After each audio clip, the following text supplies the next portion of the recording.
Polykleitos was an ancient Greek sculptor in bronze of the 5th century BCE. His Greek name was traditionally Latinized Polycletus, but is also transliterated Polykleitos, and due to iotacism in the transition from ancient to modern Greek, Polyklitos or Polykleitos. He is called Cis-Ionius by Latin authors including Pliny the Elder and Cicero, and Aero Gamma Epsilon Iota Omicron Sigma by others like Plato and Pausanias. He is sometimes called the Elder, in cases where it is necessary to distinguish him from his son, a major architect but minor sculptor. Alongside the Athenian sculptors Phidias, Myron and Praxiteles, he is considered one of the most important sculptors of classical antiquity. The 4th century BCE catalogue attributed to Xenocrates, which was Pliny's guide in matters of art, ranked him between Phidias and Myron. Early life and training. As noted above, Polykleitos is called the Cis-Ionian by some authors, all writing in Latin, and who modern scholars view as relying on an error of Pliny the Elder in conflating another more minor sculptor from Sicyon, a disciple of Phidias,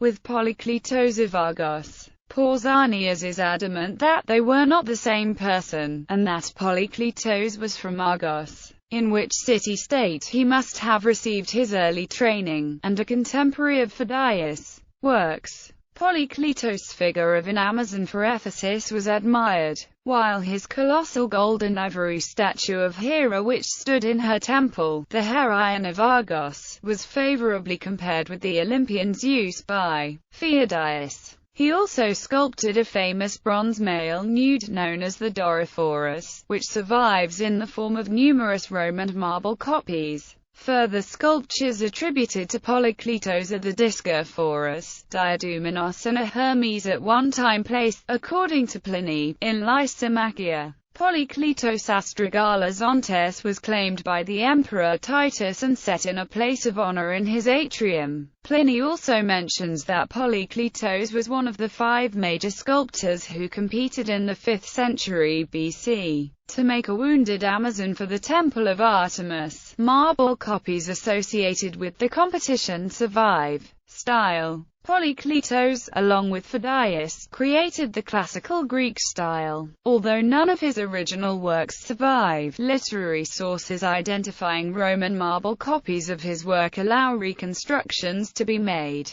Contrapposto was a posture in his statues in which the weight was placed on one leg, and was a source of his fame. The refined detail of Polykleitos models for casting executed in clay is revealed in a famous remark repeated in Plutarch's Moralia, that the work is hardest when the clay is under the fingernail. The Cannon and Symetra Polykleitos consciously created a new approach to sculpture, writing a treatise and designing a male nude exemplifying his aesthetic theories of the mathematical basis of artistic perfection. These expressions motivated Kenneth Clark to place him among the great Puritans of art. Polykleitos' canon got its name because it had a precise commensurability of all the parts to one another. His general aim was clarity, balance, and completeness. His sole medium of communication the naked body of an athlete, standing poised between movement and repose, Kenneth Clark observed.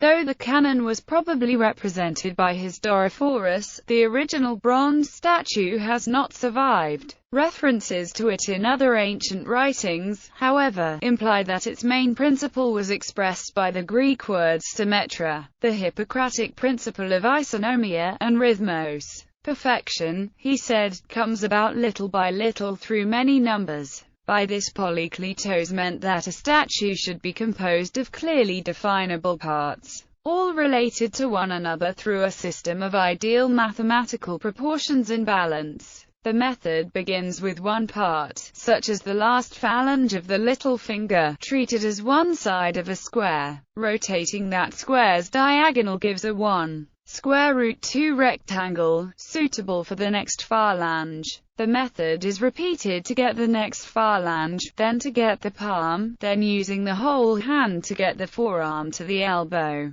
then the forearm to get the upper arm. Followers Polykleitos and Phidias were amongst the first generation of Greek sculptors to attract schools of followers. Polykleitos school lasted for at least 3 generations, but it seems to have been most active in the late 4th century and early 3rd century BCE. The Roman writers Pliny and Pausanias noted the names of about 20 sculptors in Polykleitos school, defined by their adherence to his principles of balance and definition. Sculptor and Lysippus are among the best-known successors of Polykleitos. Polykleitos Son, Polykleitos the Younger, worked in the 4th century BCE. Although the son was also a sculptor of athletes, his greatest fame was won as an architect. He designed the Great Theatre at Epidaurus. The main belt asteroid 5982 Polyklitus is named after Polykleitos. Works of Polykleitos. The statue of Diadumenos, also known as Youth tying a headband, is one of Polykleitos' sculptures known from many copies.